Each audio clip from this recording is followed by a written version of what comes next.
When I think about the guy that I hit, all I can see is my dad's face. My business has been officially valued at 25 million. Really? And they diagnosed me close to a psychopath. Do you think people are born evil?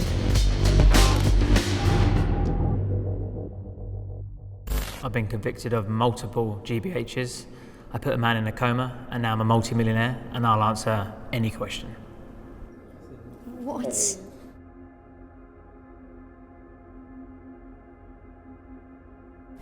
It's Teddy. Why were you so violent? So I was a very angry kid. I had a very abusive dad who was an alcoholic. So the only expression we ever really showed in our family was anger. I would go to my own room and punch myself in the head because I was just so angry. You lot ever punch yourself in the face? So horrible to me. I thought I was. No, I ain't never done that. I'm 13 years old. What were you doing when you were my age? So at your age, things were starting to get bad. I would just deliberately smash things, light fires, shoplift, and cause a lot of criminal damage. I'd go and smash every single bus stop window. What was you lot doing at 13? I was playing Moshi Monsters. 13, I was playing Moshi Monsters. And then getting a bit older, drink, drugs. I'd felt powerless my whole life. And then when I got a bit stronger, I started to fight back, and I got a bit of power back. A bit of significance made me feel strong. And I kind of became a little bit addicted to fighting. I had an ASBO. And a year after, I was expelled from school. We all have the ability to be bad. We all have that in us, you know what I mean? And there was one night where I was in a taxi queue, and I jumped to the front of the taxi queue and skipped the queue. Didn't realise, but I was just so drunk I kind of stumbled in there. And to this day, and this is no excuse, but I just want to try and explain, to this day, when I think about the guy that I hit, all I can see is my dad's face. Right, so I know that he triggered me, which is no excuse. I take full responsibility. I just snapped and just attacked him. Do you think he's crazy?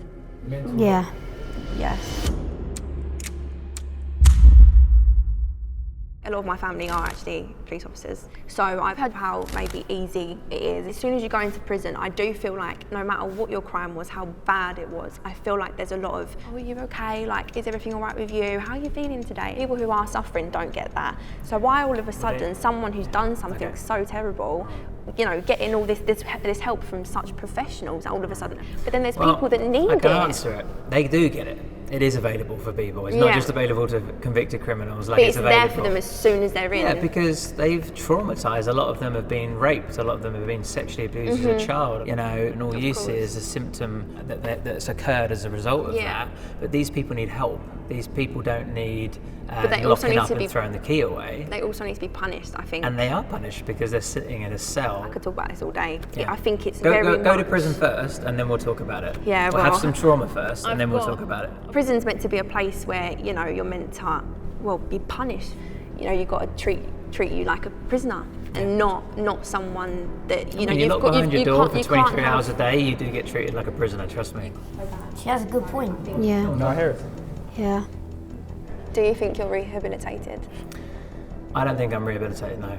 I'm not fixed, and I never will be. There's a saying in Narcotics Anonymous, which is, yesterday's shower doesn't keep you clean today. You said you used to switch on and off with your anger. Do you think that it could possibly return? Absolutely. I'm under no illusion that I'm fixed. Do you think that you have to hit rock bottom to go to the top? I feel like I've got an upper hand on you, right? Because they say voids create values, and I've always had this need for significance. My dad, I didn't feel like he loved me, so now I have this huge void, and I channeled it in the complete wrong areas through power and violence. Yeah. But now I've channeled it into business and making myself the best person I can be, and helping people and making the world a better place, to the point where it's a compelling force that I can't stop. You have to feel awful not being able to get the respect of your father. Yeah, because he couldn't control how his father behaved, so it's good that he turned it into something positive at least. So what I've done is bad, but in terms of my life path and the things that I've been able to achieve has actually had a positive impact on the world. But I wouldn't go back and change it. You wouldn't go back and change it? No, I don't regret any of it. So the guy that you hit, yeah. Do you not think his life was impacted by what you did? What would you say to him, honestly? I would have said sorry. Yeah. And I would have said thank you. Yeah. Because he was the last significant thing that made me change. I regret that I've caused harm to him and his family, of course. Okay. But I don't regret everything as a whole, because otherwise I wouldn't be where I am now. You don't need like trauma and that kind of thing to be who you want to be. Because you did a lot of like violent acts that kind of affected people's families. Did you experience guilt or shame? I'll be completely honest, because I want to be completely truthful. I didn't experience any shame or guilt. They sent me for a psychiatric assessment and they diagnosed me with an antisocial personality disorder, close to a psychopath. Yeah. And I wouldn't label myself a psychopath, but I would label myself as someone on the low scale end of the emotions. Yeah. And it's because I've shut them down over the Yeah. years of trauma. So I didn't understand remorse, guilt, shame. But in terms of a feeling, Yeah. to be honest, at the time, I didn't feel anything though. Wow. When you entered prison, did you carry that violence with you, or did you want to leave it behind immediately? I had a breakthrough moment. I realised that I needed to stop blaming everything and everyone around me for why my life was so tough. And I realised that if I wanted my life to change, I had to change myself. I've always been very addictive.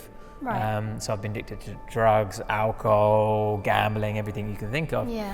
And somehow, miraculously, I became addicted to kind of like working on myself. So I Yeah. became obsessive with it. Yeah. The library, the free psychiatrist, the rehabilitation program, the maths and English lessons, the gym, Yeah. you know, the time to think and like just reflect on myself. Yeah. People that are suffering with so much issues aren't getting seen to quick enough, which then ends in them doing stuff like this by putting people in comas.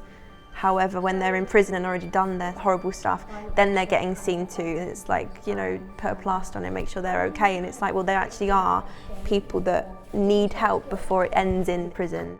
The violence, did that continue through prison? Is there Some of any, the things that went on were horrible, you know, people were getting stabbed, people were getting putting tuna cans in socks and getting smashed around the back of the head, or pillowcases over their head and just beaten up.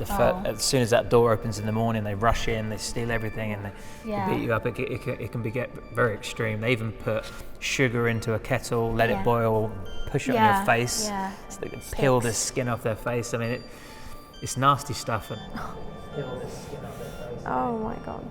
the first time you've been sentenced to prison, how did that kind of feel? I probably thought it was quite cool. Yeah. Yeah, there was probably a bit of nerves and probably a little bit of apprehension, but at the same time it was almost a bit like, yeah, I've gone to prison, my mates are going to think I'm really cool now. If you went to prison, would you think it would be cool? No. How would you feel? No. Embarrassed. Embarrassed? How did you become a millionaire? In the early days, all I did was help people and try and help as many people as I could and share awareness as much as I could by sharing my story. That started off as a one-to-one thing, but then I hired team members, and if you do the right thing at the right time with the right market, things can grow very, very quickly. We now help other people transform their lives and then become life coaches. I've got 5,000 of them. Set me up with a life coach, man. Plug me. Now you got money.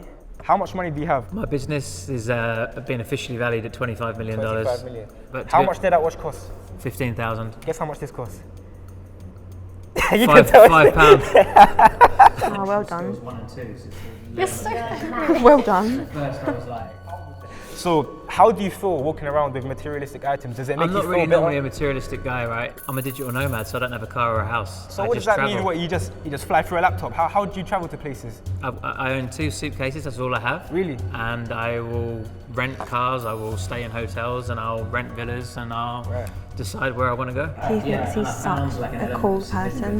No, I think it's because of like something about his journey that he's had. I feel like that's kind of boosted his ego a bit. If I had money, I don't know what I'd spend it on. Probably milkshakes.